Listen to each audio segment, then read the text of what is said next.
I can hear you, Vincent. No, maybe your microphone is closed. Yes, Okay. you're right. Thank you. Yes, I was saying that it's 5 o'clock, so I think we can start with the seminar. So it is my pleasure to introduce today's speaker, Marco Castelli from Università del Salento. His research lies at the intersection of algebra and the study of set-theoretic solutions of the Young-Baxter equation. In particular, he has made significant contributions to the classification and structural theory of involutive non-degenerate case. And today he will present his recent work on the impact of the diagonal permutation on involutive set-theoretic solutions of the Young-Baxter equation. So Marco, you are free to start. Okay. Thank you, Vincent. First of all, I want to thank the organizers for inviting me to give a talk in this nice series. So now we can start. I want to talk about involutive set-theoretic solution of the Young-Baxter equation and the impact of the diagonal permutation, because quite surprisingly, this single permutation has a strong influence on the structure of this solution. But before explaining our aims, I want to talk about the history. I want to explain briefly the history of the Young-Baxter equation. So the Young-Baxter equation is a fundamental equation in statistical mechanics that arose from two papers due by Young and Baxter.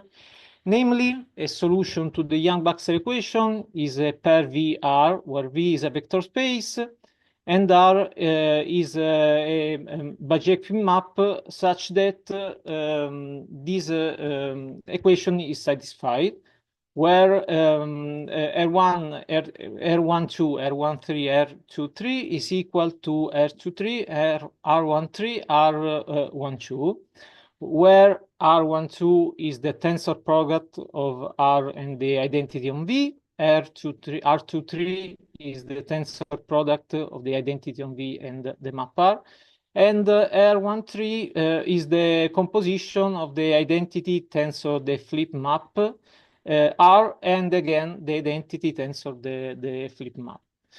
So the study, general study of all the solution to the quantum Young-Baxter equation is considered intractable. So in 1992, Drinfeld suggested study a particular class of this solution called set-theoretic solution. So I give you the definition. A set-theoretic solution of the Young-Baxter equation is a pair XR, where X is a non-empty set, and R is a map from the Cartesian product X times X to itself, is a bijective map that satisfies the braid equation. So R1, R2, R1 is equal to R2, R1, and 2, where R1 is the Cartesian product R times the identity, and R2 is the identity times R. So just a notation. From now on, set-theoretic solution will be simply called a solution. And then if we have a solution, then we can define two standard maps in this context, usually called the lambda maps and the rho maps, where the lambda maps is created by the first component of the image of a pair XY by the map R, and the map rho is the second component. Okay, so a set-theoretic solution is said to be involutive, R square is the identity on X times X, and it is called non-degenerate if lambda X and rho X are permutation for all X in X. Okay, so now we can define the main object of this talk, the diagonal permutation. At first, if we have a non-degenerate solution, we can define the diagonal map, that is the function that sends x to lambda x to the -1 of x. We can do this because the solution is non-degenerate, so lambda x is invertible. And it is a quite standard exercise showing that the diagonal map is a permutation. So we will call in this talk the diagonal map simply the diagonal permutation. Okay, now we can see two easy examples. samples. The first one is the so-called Lyubashenko solution, in which we have an empty set, and the map R is defined as Rxy is equal to f of y g of x, where f and g are two commuting bijective map. In this case, of course, the solution is non-degenerate because the lambda maps are all equal to f, and the rho maps are all equal to g. The solution is involutive if and only if the map G is the inverse of F. And of course, the diagonal permutation is the inverse of F. So, and the second solution is a solution of cardinality 3, in which almost all the lambda and rho maps are the identity, except for lambda 3 and O3 that are the transposition 1, 2. So the solution is involutive, not degenerate, and the diagonal permutation is just the identity on the set X. Okay, now I can explain you our aims for the second part of the talk. Now we want to introduce a general framework to study involutive and non-degenerate solution. Then we want to explain what is the influence of the diagonal permutation in obtaining some, in some sense, surprising structural results. And in the last part, I want to explain an outline for a possible direction for research. So from now on, every solution will be involutive and non-degenerate. Okay, I start explaining two possible approaches to study the involutive and non-degenerate solution. The first one is based on the notion of decomposable solution introduced by Eitinghoff, Schedel, and Soloviev in 1999, in which an involutive solution is said to be decomposable if there exists a partition of X into two non-empty subsets, such that these two subsets form again a non-degenerate solution, and it is indecomposable otherwise if, of course, it is not decomposable. So in general, it is not so easy to see by hands if a solution is decomposable or not, but we have a tool that allows us to do this quite easily. Indeed, in the same year, Eitinghoff, Schedel, and Soloviev introduced the so-called associated permutation group. That is the permutation group generated by the lambda maps that has a very rich structure, has a very nice properties, but now we don't see this. And okay, we have that, they show that an involutive non-degenerate solution is indecomposable if and only if the permutation group acts transitively on X. So, okay, now we have that as a standard exercise, one can show that the orbits respect to the action of the permutation group provide smaller solution. So if we want to understand in general the involutive non-degenerate solution, we need to understand the indecomposable one, because in this context, the indecomposable solution are in some sense the fundamental building blocks from which we can construct all the other ones. So we see two easy examples. The first one is the previous example of cardinality 3. So this is a decomposable solution. Indeed, the permutation group is just the group generated by the transposition 1, 2. So we have two orbits, and then we have the composition on the partition is 1, 2, and the singleton 3. And the second one is a very, some sense, famous example. That is the Lyubashenko solution, indecomposable Lyubashenko solution on a prime number of elements. So, of course, the permutation group here is the cyclic group generated by the p cycle. So the solution is indecomposable. And we know that all the indecomposable solutions, involutive solution of prime size P are all of this type. So we have no other solution indecomposable having a prime number of elements. Okay, this is the the first main notion to study in the involutive solution. So a natural strategy is the study of the indecomposable solution. And then we can study, if we have a solution, we have decomposition, one have to study how these two blocks interact each other to reconstruct the whole solution. Okay, this is the first idea. The second idea is based on the notion of retract relation. So if we have an involutive non-degenerate solution, we can define an equivalent relation CMR, where x and y are in relation if and only if lambda x and lambda y are equal. And we have a more general results, but here we focus on the involutive solution. In 1999, Ettinghoff, Schedel, and Soloviev showed that this equivalence relation allows us to define a new solution having the quotient as underlying set. And then we will call this quotient retraction of x, and we indicate it by ret xr. So inductively, we can repeat this process. Okay, and we have the following two definitions. We say that XR is irretractable if the retraction coincides with the solution. So this means that all the lambda are different. Or we say that XR is said to be a multi-permutation solution if after a finite number of steps we arrive to a solution of size 1. So, okay, so another approach is the following. We can construct new smaller solution by means of the retract relation. And then, as one can do for other algebraic structure, we can study the greater solution by maybe some property of the quotient. Okay, so we have these two approaches. And then one can... now, okay, we show the indecomposability and the retractability. So, okay, one can ask what is the influence of the diagonal permutation in the decomposition and in the retraction.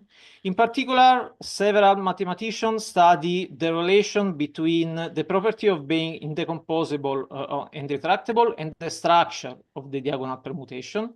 And in the last year, together with Arpan Kanrar, I study for to obtaining some nice classification results of some particular solution using the diagonal permutation.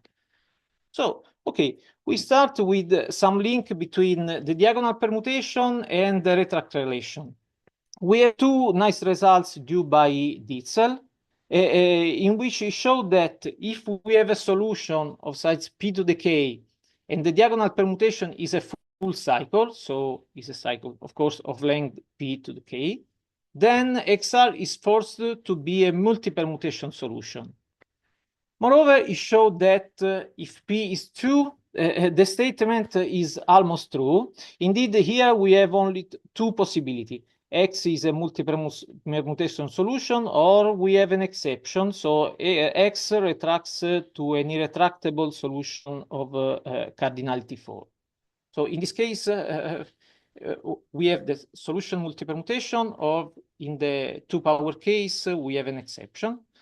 On the other hand, we have these other results, in which if we ask that the solution is indecomposable and the diagonal permutation is a p cycle for a prime number p, then we have that an opposite situation. So the solution could be a Lyubashenko solution of size p. So in this case, of course, is a multi-permutation solution because in the first step, we go to the singleton.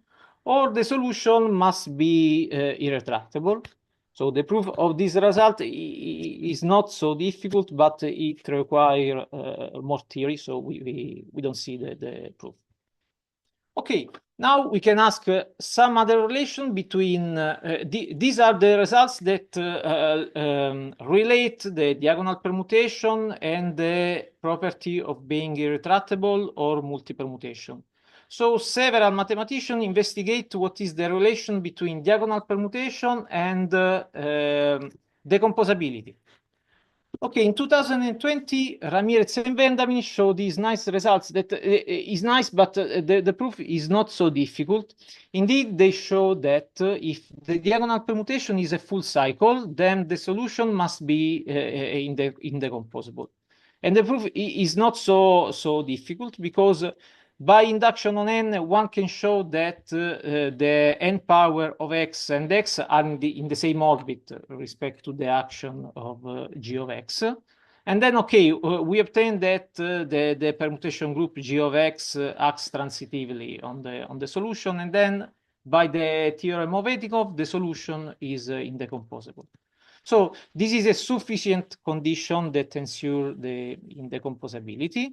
And on the other end, in 2005, Rump obtained the following decomposition theorem. Indeed, it showed that if X is a finite set and the diagonal permutation is the identity, then the solution is must be decomposable. And moreover, the proof is not so easy, but it's nice, but it's quite long and not so easy, so we cannot see this. And on the other hand, it showed that the theorem cannot be extended to infinite case. Indeed, it exhibits an example of infinite solution with the diagonal permutation exactly the identity. Okay, so some year later, Gateva and Cameron studied the decomposability among multi-permutation solution. And they show that if X is a multi-permutation solution and the diagonal permutation is the identity, then the solution must be decomposable. So if we can see the Rump result required the finiteness of the set X. Here, there is no finiteness assumption, so the result of Gateva and Cameron can be recovered by Rump result. But in this context, for multi-permutation solution, I obtained in the finite case an extension of the Gateva and Cameron result. Indeed, if X is a multi-permutation solution, the size of X is finite and the diagonal permutation contains a cycle of length coprime with the size of X, then XR must be decomposable. So this is not so complicated, but the proof requires more theory on the extension of solution. And it can be shown by induction on the size of X. It's not so difficult. Okay. So on the other hand, if we don't require that the solution is multi-permutation, we have another celebrated theorem due by Campmora and Sastrikes. Indeed, they extended the Rump result. Indeed, they show that if the order of Q is coprime with the size of X, then the solution must be decomposable. So, of course, the Rump result is a particular case because Q has order 1, and then okay, here the Q must be the diagonal permutation as order that is coprime. Okay, so now I want to show you the sketch of the proof of this result. That is not, but this is not the original proof of Campmora and Sastrikes. This is a proof due by Rump and independently by, I think, maybe Leber, Ramirez and Vendramin. I want to show this because it allows to introduce another tool that is strongly related to the diagonal permutation called K-cabling. So if we have an involutive non-degenerate solution, we can define inductively another family of solution. Indeed, we can define the map lambda x to the k, where for k equal to 1 is the usual lambda map. And for k greater than 1, we have to follow, we can define the lambda x to the k inductively in this way. And then we have that these new maps give rise to another involutive non-degenerate solution. And the diagonal permutation of this solution is simply the k-power of the diagonal permutation of the solution XR. So this new tool allows to prove the theorem of Campmora and Sastriches using the Rump theorem. Indeed, I show you only a sketch of the proof.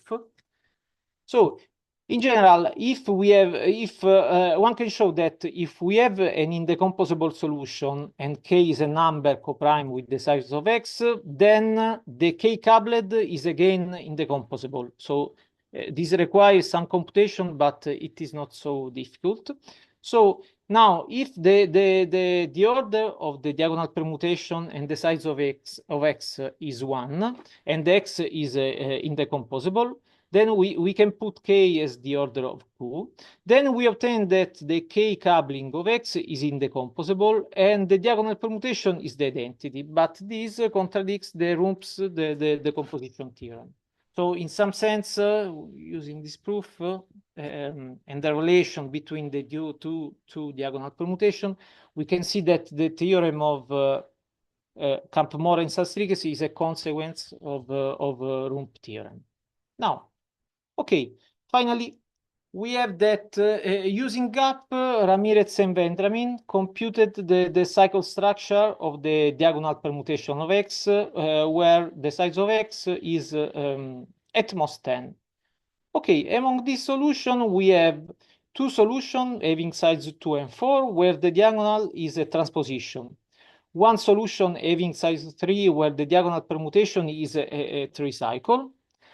And then in all these solutions, if we have that if the set of the fixed point of the diagonal permutation is greater than the half of the size of X, then the solution must be decomposable. So they noted this fact. And then in the same paper in 2021, they asked how many fixed points of the diagonal permutation guarantee the decomposability of XR. And moreover, they asked if there are further indecomposable involutive solution where the diagonal permutation is a transposition or a 3 cycle, because we have only a few number of solution in which the diagonal permutation is a transposition or a 3 cycle. So as we said before, by a computational elements, we have that if the diagonal permutation fixes strictly more than half of the points, the elements of X, then X must be decomposable. Okay, so in the last year, together with Kanrar, we considered these two questions. We considered the first question in the context of Latin solution. So the Latin solution were introduced by Bonatto, Quignon, Stanowski, and Wojciechowski in 2020. And they are interesting because they are related to several other topics, such as the Weil algebra, the quasi-group theory, the affine quasi-group. So, and they studied using the tools that comes from the quasi-group theory. But okay, it's not important here. So a solution is said to be Latin if the map lambda bar introduced given by lambda bar x of y is equal to lambda y of x. In other words, we have to switch the two variables x and y is bijective. So in this way, we can construct this show that it is possible to construct a standard, in some sense, quasi-group. And as a standard exercise, we can show that Latin solution always is indecomposable and always is irretractable. So it is a very standard exercise.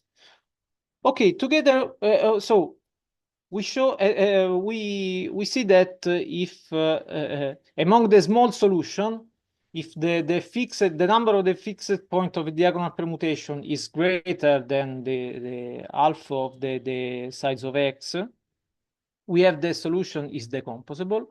So, and as a further evidence of this fact, we have that for Latin solution, this is true. So we obtain that if we have a Latin solution, then the number of the fixed point of the diagonal permutation is strictly minor than the half of the size of x plus 1.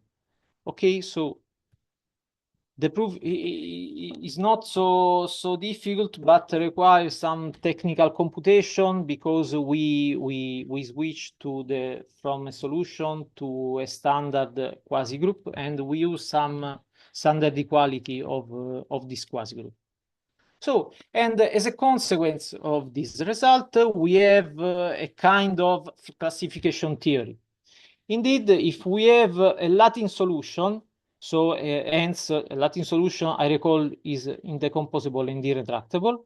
If we have a Latin solution with diagonal permutation, a p-cycle for a prime number, then then p must be 2, and the size of x must be 4. So in this sense, if we consider the diagonal permutation p-cycle, among the Latin solution, the situation is very rigid. We have only one solution of this type. So of course, then the solution is unique up to isomorphism.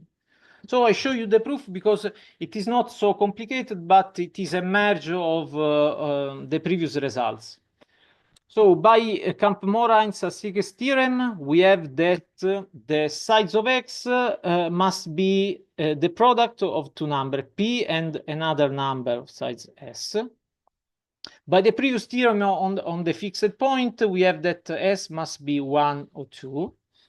We cannot have that s is equal to 1 because otherwise, by theorem, the theorem of Eddinghoff-Schedel and Soloviev, because if s is 1, we have that x is a Latin solution of prime size, and this is impossible. This contradicts the theorem of Eddinghoff-Schedel and Soloviev. So if p is greater than 2, we cannot have s equal to 2 by a theorem of Sedoi and Okninsky, because Sedoi and Okninsky showed that if XR is a solution, an involutive solution, having a square-free number of elements, then it is a multi-permutation solution. But in this context, Latin solution cannot be multi-permutation solution, are always irretractable. So we cannot have S equal to 2. So the only possible case is that P and S are 2.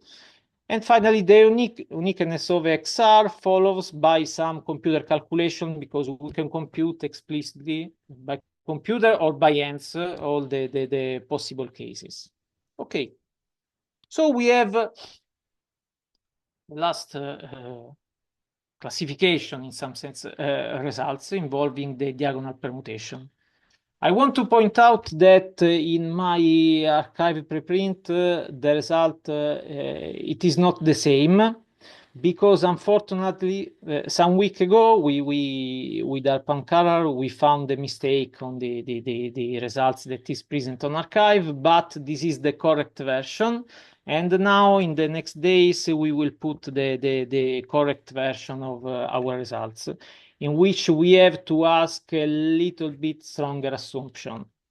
So if we have an indecomposable involutive solution and the diagonal permutation is a transposition, and we suppose that there exists an element x in the fixed point of the diagonal permutation such that the order is 2, then we have only two such a solution, one of size 2 and one of size 4. So the proof is quite technical, but I will show you only only a sketch of the proof. So using the theory of skew braces, that is another structure related to solution of the Young-Baxter equation, but we don't see this now. We obtain that G of x is a 2 group, so x has a 2 prime power.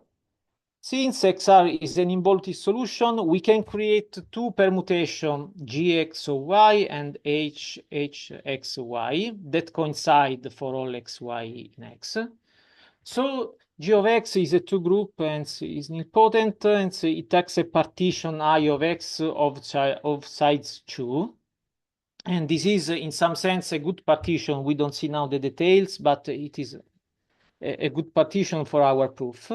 Now, if we suppose that the size of X is strictly greater than 4, we can find by some technical computation suitable elements xy such that g of xy acts as a two cycle on I, and h xy acts as the identity, but this is a contradiction because the two permutations coincide.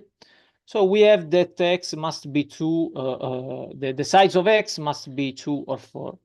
And of course, by computer, one can find all the explicitly these two examples. Okay, now I want to show some question for a possible future research. Of course, one can study the impact of the diagonal permutation in non-involutive solution. But I pointed out that we have also in this context, we have several results. Indeed, in 2026, Colazzo and Van Antwerpen developed a K-coupling for non-involutive solution.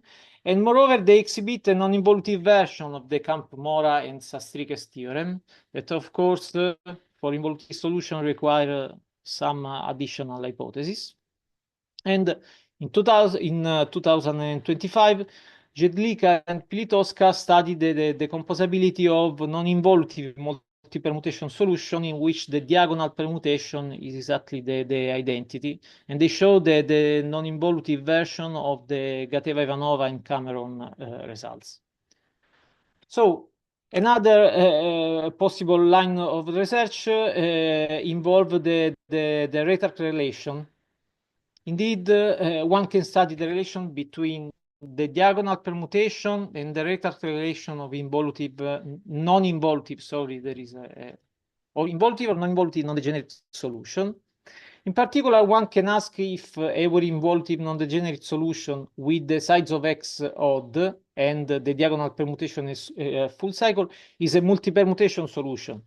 Because as I said before, Ditzel proved the statement if X is a prime power for an odd prime power P. So another question that is for me, my favorite question, because I am a fan of the classification results, one can try to classify indecomposable involutive solution with the fixed diagonal permutation. And in particular, I believe that I posed this question because I think that this is the X association for the involutive solution in decomposable with the P cycle as diagonal map. So in my opinion, we have that X as P elements if P is odd, and the size of X is 2 or 4 otherwise. But actually, I don't know if this is true in full generality. So we show this with Arpan Kanrar if P is equal to 2, if we add a technical hypothesis on the order of the lambda map. So just a remark to show the result in this case. The imperative action of the permutation group on X is of crucial importance, but of course, G of X is a two group, so there is a partition of size 2 for which G of X acts on a partition of size 2. But G of X is there is a result that could be useful in this context because for involutive solution, the permutation group, if the size of X is not a prime number, is always in primitive. But in my opinion, one has to understand the size of the blocks and the size of the partition to try to classify this solution. So, okay, these are some references, okay, the most important, and I hope that it was interesting. Thank you. Thank you very much, Marco, for your inspiring and interesting talk. So I think now is time for questions. Are there any questions, comments?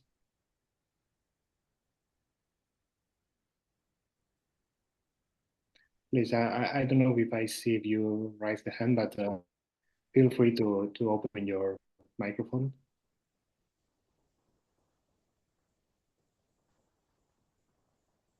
Okay, I have a question regarding the definition of the cabling, These are Okay. K and the lambda K. Okay.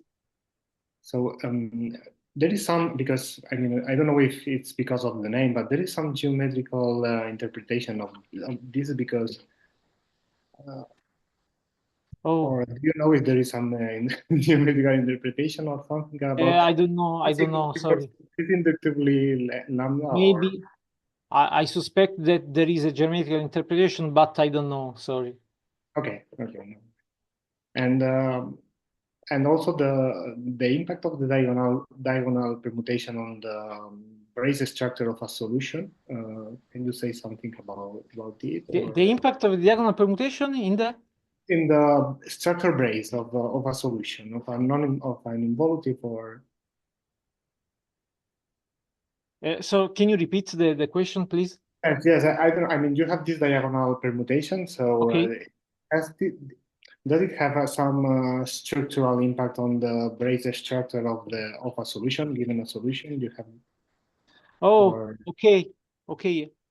I think that in a paper of Rump there are some results in this sense because if I have a solution that is called square free, so when the diagonal map is the identity, okay, Mhm.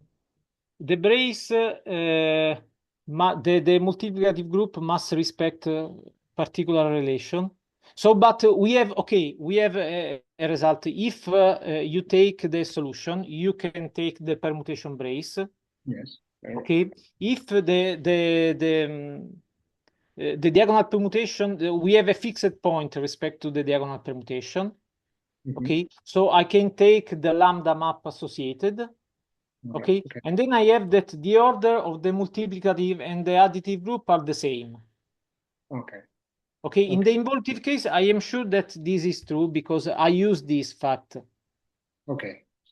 I think that something similar works also in the non-involutive context, but I am not sure. In the involutive, okay. So for left brace, so when the group is additive. Yes. Yes. I was. Yes. It was. Since in the involutive case, I was talking about braces. Okay. Thank you. Thank you very much. More questions or comments? If not, let's thank again Marco Thank you. for this very nice talk. And well, I think I should invite you to join the next online seminar the next Monday. I think, if I'm not wrong, that will be given by Alexander Henschel. So, wish best regards to everyone and have a nice day.